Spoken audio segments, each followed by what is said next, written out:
Hi, my name is Christi, and I was asked to share my testimony and what the resurrection means to me. I was 9 when I first prayed to receive Jesus. It was at a new church that my family and I had gone to. And the pastor, at the end of the sermon, said you could pray right where you were. And it was just a simple prayer of asking God to forgive me of my sins and for Jesus to come into my heart. And I did when I was 9. We would become members at that church, and that would be where my church family was. We were active in the church. In my teens, I started being discipled and went on retreats, actually went on several mission trips, and it was a really good church. It was a good foundation, and I'm so grateful that God provided that. But it didn't go smoothly in my household. My parents started to fight. It was like a war zone. And I felt like a hypocrite and very uncomfortable because it felt like nobody really knew what was going on. My dad was a deacon and my mom was teaching Sunday school, and then they both were teaching Sunday school, while at home things were a disaster. I'm sure that now that I'm an adult, I see that differently.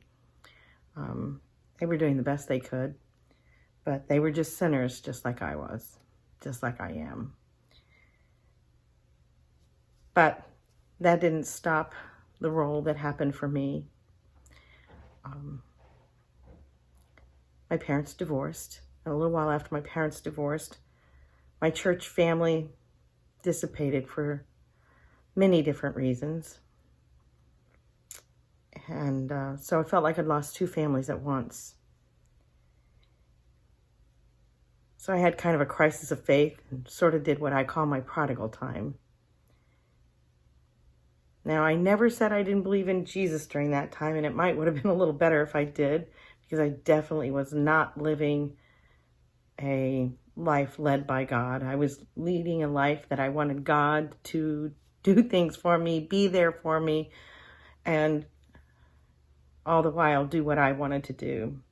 And part of what I had decided I would do was take the talent God had given me and do acting. I graduated from college. By world standards, I probably was doing a really good job at things under the circumstances. Worked my own way through college and came out to the East Coast as a nanny and was doing theater work here while nannying originally. And that should have been great. Things were going great, but I was miserable. I was miserable because I wasn't living my life the way that God would want me to live it. I wasn't living my life for Jesus. So even though I had been forgiven of my sins and resurrected, I was living a dead life. And at that point, I wanted to get my life back on track. I wanted to start living my life for Jesus again. But that didn't go so smoothly either. I was still trying to get my life together by settling down and trying to do things maybe a little calmer and sort of stepped out of the limelight some. And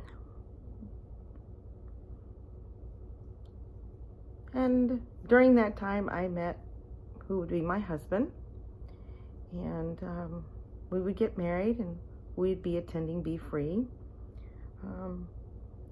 And God was working all that time for me to really come back to where He wanted me to be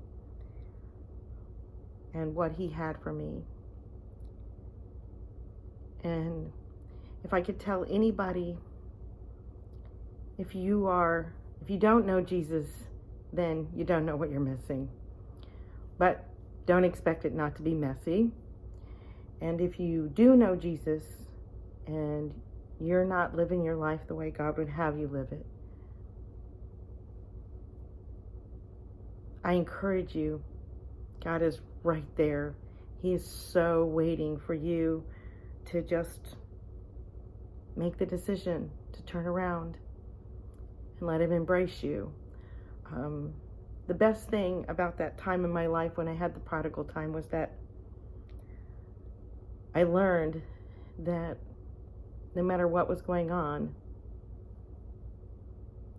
that Jesus would be right there, because he was there.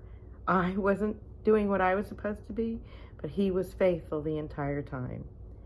He was working in me the entire time.